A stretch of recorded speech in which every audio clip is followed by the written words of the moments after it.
तो नमस्कार साथियों, मैं विवेक बिंद्रा आपके साथ वापस। आज की गुड न्यूज है, मैं आज इस समय पतंजलि योग पीठ आज हरिद्वार में हूं। आज एक खास शख्सियत से आपको मिलवाना चाहता हूं जिनसे मैं भी इंस्पायर्ड हूं। उम्मीद करता हूं आप भी और पूरा देश हमारा इंस्पायर्ड है। आज ट्रेड सीक्रेट्स, टिप्स, ट्रिक्स और स्ट्रैटेजीज हम सीखेंगे आचार्य जी से। नमस्कार आचार्य जी, थैंक यू। नमस्कार भाई विवेक जी, आपका स्वागत है। सबसे पहला मेरा प्रश्न आपसे है कि आपके चेहरे पे इतनी सुंदर मुस्कुराहट है, दंत कांति स्माइल है और आप इतना तेज ग्रो किया और इतना तेज पूरे देश को आज आपने आगे बढ़ाया। मेरा प्रश्न आपसे ये है कि इस बिजनेस को बिल्ड करते वक्त कई चुनौतियां आई होंगी, कई तकलीफें आई होंगी। कुछ स्पेसिफिक 2-3 तकलीफों का अगर आप उदाहरण दे सकें और आपने उनको कैसे सॉल्व किया, उन प्रॉब्लम्स को।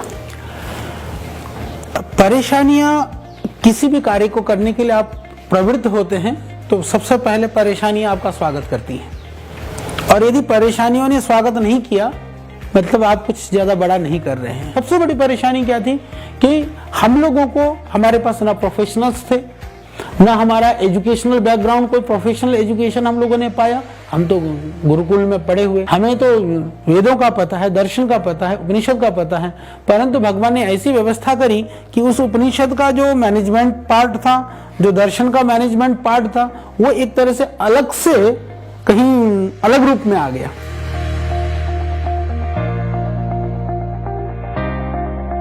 बाबा रामदेव और आपके रोल को, अपने रोल्स और गोल्स में कैसे क्लैरिटी और कैसे डिफरेंशिएशन लेके आते हैं?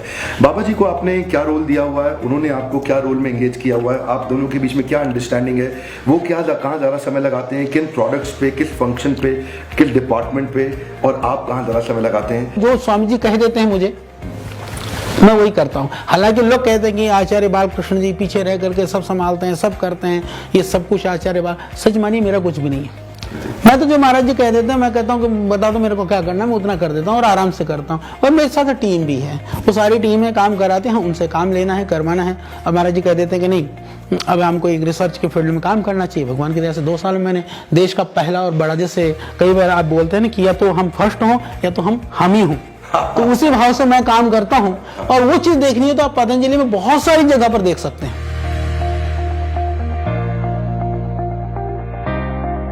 कभी कॉन्फ्लिक्ट होता है, लड़ाई छोटी मोटी, थोड़ा झगड़ा होता है आपका उनके साथ? देखिए मनभेद और मतभेद, ये 2 शब्द प्रयोग होते हैं।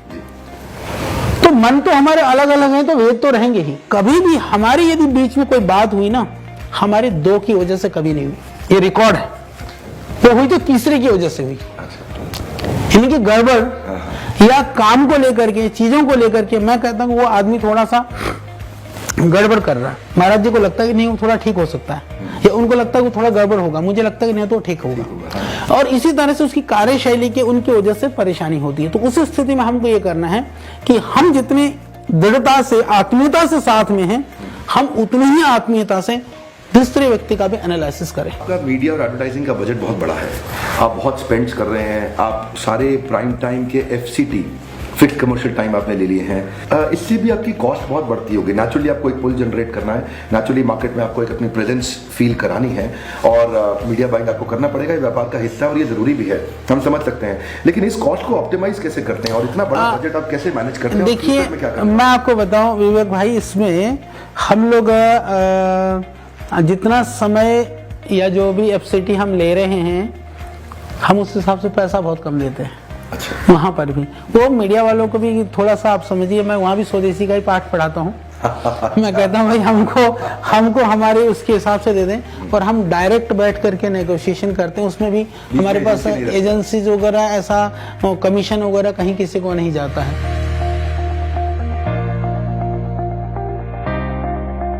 कई दफा हम सुनते हैं कि पतंजलि ने इतना मीडिया बाइंग इसलिए किया ताकि उनके खिलाफ कोई नेगेटिव खबर ना छपे, क्योंकि नेगेटिव खबर कभी कभार छपती है। जैसे कोई बहुत तेजी से आगे बढ़ता है, आपने आज के इंटरव्यू की शुरुआत में ही कहा कि जब आप आगे बढ़ते हैं तो आपके खिलाफ मुश्किलें ना आए तो उसका मतलब आपने कुछ बड़ा नहीं किया है, और बड़ा करते वक्त नेगेटिव खबरें भी आती हैं कई दफा।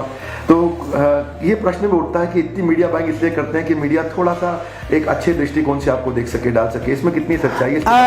इस विषय में मैं आपको एक बात बताऊं विवेक भाई, आप बहुत विवेकशील हैं।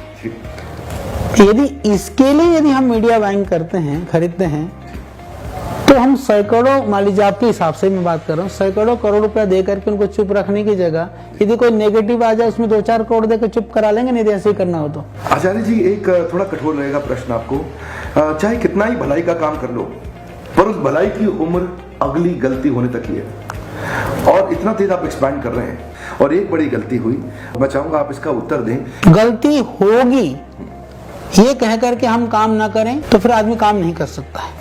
यानी कि हम मार्ग में आने वाली बाधाओं को सोच करके रास्ते में चले ही नहीं, ये बुद्धिमत्ता नहीं है।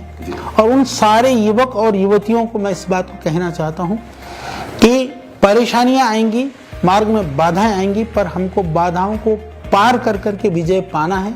इस भाव से ही हम आगे बढ़ सकते हैं। और दूसरी बात यह है कि कितनी भी बड़ी समस्याएं खड़ी हो जाएं, यदि आपकी इंटेंशन, आपका नियत यदि ठीक है तो कोई बाल भी बांका नहीं कर सकता। तो प्लानिंग करते समय इसको बहुत ध्यान रखने की आवश्यकता होती है। और कभी कभी कोई चीज हो भी जाए तो हमको हतोत्साहित नहीं होना, ये हम सारी दुनिया को सिखाते हैं। आप तो मोटिवेशनल स्पीकर हैं, बहुत अच्छा आप बताते हैं विवेक भाई, और आपको देख करके देश के करोड़ों युवा और युवतियां आपसे प्रेरणा पाते हैं।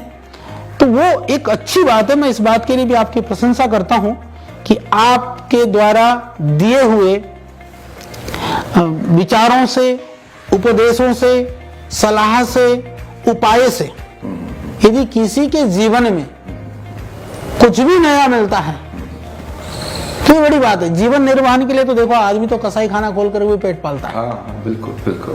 परंतु ये एक अच्छा, ये राष्ट्र निर्माण का, युवाओं के भविष्य निर्माण का आप काम कर रहे हैं। मेरी शुभकामनाएं भी है आपको। और वीडियोस मैं भी देखता हूं। आपकी जो ये स्वदेशी की कंपेलिंग एक्साइटिंग स्टोरी है, ये स्वदेशी का संस्कार देखिए आध्यात्मिक रूप से बहुत सुंदर लगता है, हर तरह से बहुत अच्छा लगता है। इनफैक्ट जब मैं देखता हूँ कि पतंजलि के किसी अच्छे मेगा स्टोर से कोई 2-4 थैले हाथ में लेके जब बाहर निकल रहा होता है तो शहीद भगत सिंह की फीलिंग होती है उसके मन में, देश की मदद करके आ रहा हूँ, देश की सेवा करके आ रहा हूँ, मैं आज पतंजलि का सामान लेके आया हूँ। ये इससे नेचुरली आपका व्यापार भी बढ़ा है और लोगों में एक मानसिकता, एक रुझान भी बढ़ा है। पर मेरा प्रश्न है, क्या इससे देश को फायदा कैसे हो रहा है और आप यूनिलीवर से compete करके आगे देश को कैसे फायदा पहुंचाएंगे? मैं हमेशा कहता हूं, ठीक है आंटी का आप प्यार करो, आंटी को सम्मान दो, पर मां को भुला करके कभी नहीं। स्वदेशी संस्कृति, परंपरा, मूल्य, आदर्श, ये हमारी मां है। मां को इग्नोर कर करके आंटी से प्यार करने वाला बच्चे को अच्छा नहीं माना जाता। कुछ हम लोग ऐसे ही कर रहे थे। आपने इक्विटी डाइल्यूट कभी नहीं करी, आप एक लिस्टेड कंपनी भी नहीं बनना चाहते हैं। आप बाहर से डेट के रूप में, कर्जा लोन के रूप में पैसा इकट्ठा करते हैं, लेते हैं जब भी आपको एक्सपैंड करना है, बिजनेस बिल्ड करना है। जबकि दोनों फॉर्मेट बहुत चल रहे हैं अच्छे, और ज्यादा लोन लेने वालों का भी हालत आपने देखा, कई एनपीए घोषित किए गए, तकलीफों में गए हैं। क्या आपको इसका कभी रिस्क नहीं लगा? आपको ऐसा नहीं लगा कि आपको आईपीओ के रूट पे जाना चाहिए, आपको इक्विटी ज्यादा पार्टनर्स बिल्ड करने चाहिए? तो ये इन दोनों मॉडल को आप कैसे समझते हैं और आपने इस मॉडल को क्यों चूज किया कि मैं कर्जा लूं बजाय कि मैं इक्विटी डाइल्यूट करूं? देखिए, इक्विटी डाइल्यूट होने से एक प्लस पॉइंट तो ये है कि आपके ब्रांड के हिसाब से आपका वो एक इमेज बिल्डअप होता है और लोग जोड़ते हैं, आपको फंड के लिए इजी रहता है, कंफर्ट रहता है, और आपको ये हमेशा फीलिंग रहेगा कि मैं तो इतना बड़ा आदमी हूँ। परंतु प्राइवेट में जब हम इक्विटी वो नहीं करते हैं, उसको डाइल्यूट नहीं करते हैं, तो जैसा पतंजलि का तो वैल्यूएशन दुनिया वैसे ही कर रही है। ये भी विवेक भाई, मैं पहली घटना बता दूं आपको। मेरे को नहीं पता कि अभी तक जो अनलिस्टेड कंपनियां हैं उसकी वैल्यूएशन किसी विदेशी कंपनियों ने करके उसका वैल्यूएशन इतनी बड़ी बड़ी आंकी गई हो। बहुत सुंदर। मार्जिन आपके कम है, अभी आपने बताया 5 से 10% के आपके नेट मार्जिन हैं, और इस मॉडल में खतरा बहुत है, और एक्सपेंशन आप बहुत तेज कर रहे हैं, और अगर कम मार्जिन में ज्यादा तेज एक्सपैंड करें तो खतरा और बढ़ जाता है। हाँ, बढ़ता है। तो उस खतरे को कैसे हैंडल कर रहे हैं? और आपकी एक्सपेंशन की रेट भी रुक नहीं रही है, तो मतलब ये कैसे कर रहे हैं? ये रिस्क कहाँ से ले रहे हैं आप? किस तरह? देखिए, रिस्क एक बार तो लेना पड़ेगा। दोनों बातें हैं भाई विवेक भाई, मैं एक बहुत हमेशा कहता हूँ, यदि कदम नहीं उठाओगे तो बढ़ोगे कैसे, और दोनों उठाओगे तो फिर उल्टा पड़ जाओगे। हाँ। तो बैलेंस तो बना के चलना पड़ेगा, एक एक कदम उठाना भी पड़ेगा, और एक बार यदि हम रिस्क नहीं लेंगे तो जंप तो मारना ही पड़ेगा। तो हमने सुना यूनिलीवर के मुकाबले आप कम मार्जिन दे रहे हैं अपने रिटेलर्स को, आप यूनिलीवर ज्यादा मार्जिन दे रहा है और आपके प्रोडक्ट में मार्जिन भी कम है, फिर भी रिटेलर आपका माल रख रहा है, उसका क्या कारण है? घर से तो कोई नहीं देगा, और जितना एडमिनिस्ट्रेशन कॉस्ट जितनी बाकी चीज़ों में हम डायरेक्ट इन्वॉल्व होकर के नेगोशिएशन करते हैं, परचेज करते हैं, प्रोडक्शन करते हैं, वो बहुत कम, शायद बड़ी कंपनियां तो, बड़ी कंपनी का जो मैनेजमेंट है वो बैठ करके ऐसा काम नहीं करता होगा जो हम लोग करते हैं। आप जगह जगह अपने हाथ बढ़ा रहे हैं, आगे फ्यूचर ग्रोथ एक्सपेंशन कहाँ से दिख रहे हैं और कैसे इंश्योर करते हैं क्वालिटी अच्छी रहे और ग्रोथ एक्सपेंशन के क्या प्लान है? सबसे पहले जो जरूरी होता है वो भाई, हम जैसे काम करते हैं, जैसे आपने कहा कि जो चल रहा है उसको, उस क्वालिटी को, उन चीज़ों को ठीक से मैनेज करना है, क्योंकि डे टू डे के जो ऑपरेशंस हैं, प्रॉब्लम्स हैं, वो भी कम नहीं होती किसी भी काम को करने में। तो हम लोगों ने क्या किया कि जितनी जो चीज़ें हमारे पास है, एक तो जितना है उसमें तो हम उतना ही रहेंगे। तो हमको ये देखना पड़ेगा कि हमको आगे कितना बढ़ना है, और आगे यदि हमने ज़्यादा बढ़ा लिया तो भी हम फिसल जाएंगे। तो ये दोनों को बैलेंस बना करके चलना, जितना है हमारे ग्रोथ के हिसाब से, हमारे फ्यूचर प्लानिंग के हिसाब से हमको इतनी जरूरत है, उसको प्लानिंग करना। उसमें करते कैसे हैं? श्रद्धेय स्वामी जी स्वयं और हम भी पूरा समय उनको देते हैं। ऐसा नहीं कि प्रोफेशनल हायर कर दिया और हम कान में तेल डाल करके सो गए, नहीं, वो जितना परिश्रम करते हैं हम उससे दुगुना परिश्रम करते हैं। मैंने सुना है आप अपने एम्प्लॉयज को ज्यादा सैलरी नहीं देते हैं, बेंचमार्क से कम में भी आप उनको मना लेते हैं, आप उनको अग्री करा लेते हैं कि भाई देखो ये तो देश की सेवा का काम कर रहे हैं, और वो कहीं और शायद ज्यादा मिलता है लेकिन वो कम में भी आपके पास आने को तैयार है। आप कैसे करा लेते हैं? उसके बावजूद आप उनको मोटिवेटेड रखते हैं। मैं भी एक मोटिवेशनल स्पीकर हूँ, फिर आप अपनी टीम को मोटिवेटेड रखने के लिए क्या करते हैं? अपनी संस्कृति, परंपरा, मूल्य, हम इनकी बात करते हैं, उसको हम अपने जीवन में उतारते हैं, वही उन लोगों को प्रेरणा देते रहते हैं। तो उससे उनके आहार, व्यवहार, विचार, चरित्र, उसमें परिवर्तन आता है। एक इस तरह का वातावरण है। पतंजलि में हम हमेशा एक बात कहते हैं कि कोई नौकर और कोई मालिक नहीं है, सब हम एक मिशन के लिए लगे हुए हैं, जिसका जितना सामर्थ्य है उस हिसाब से हमको दायित्व का निर्वहन करना है। और देश को मोटिवेशनल देने के लिए, उनको प्रेरणा देने के लिए, मोटिवेशन के लिए, तो भाई आप भी बड़ा अच्छा काम कर रहे हैं। पतंजलि के लिए भी हम प्रयास कर रहे हैं, और देश को भी हम भी प्रयास करते हैं कि संस्कृति के रूप में, आध्यात्मिकता के रूप में, योग के रूप में, आयुर्वेद के रूप में उनको प्रेरणा मिले। और हमें प्रसन्नता है कि आज हमारे साथ भी डायरेक्ट करोड़ों लोग इस तरह से जुड़े हुए हैं, और आप भी उसी काम को कर रहे हैं। तो मैं सारे हमारे देश के युवक युवतियों से भी इस कार्य के लिए आह्वान करूंगा कि हमारे प्रिय भाई विवेक बिंद्रा जी के साथ जुड़िए, जो ये आपको मोटिवेशनल जो स्पीच देते हैं उससे आप प्रेरणा पा करके अपने जीवन को आगे बढ़ाइए। क्योंकि मेरे को अच्छा लगता है, ये हिंदी में अपनी बात को रखते हैं, हिंदी में समझाते हैं, और हिंदी के हिसाब से हम देखें तो भाषा को, संस्कृति को, परंपराओं को ध्यान में रखते हुए भी आदमी दुनिया के दूसरे जो मोटिवेशनल जो स्पीकर्स हैं या दूसरे देश के लोग हैं उनसे हम आगे पहुंच सकते हैं। एक उदाहरण है। तो ये सिर्फ भाषण नहीं देते हैं आपको, ये भी अपने आप में जिस फील्ड में है ये भी एक उदाहरण है।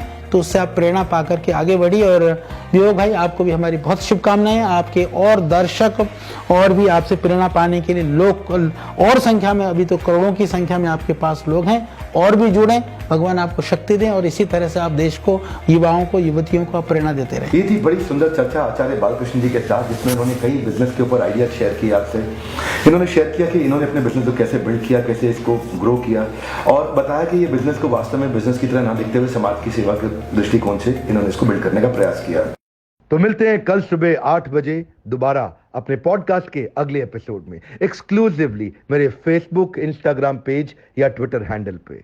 और हाँ, शेयर जरूर करिएगा इस मैसेज को। Sharing is caring. शेयर करने से सामने वाले का लाभ होता है, और ऐसा मैसेज शेयर करने से आपकी भी तो इज्जत बढ़ती है। हमारे साथ जुड़े रहने के लिए प्रेम पूर्वक धन्यवाद।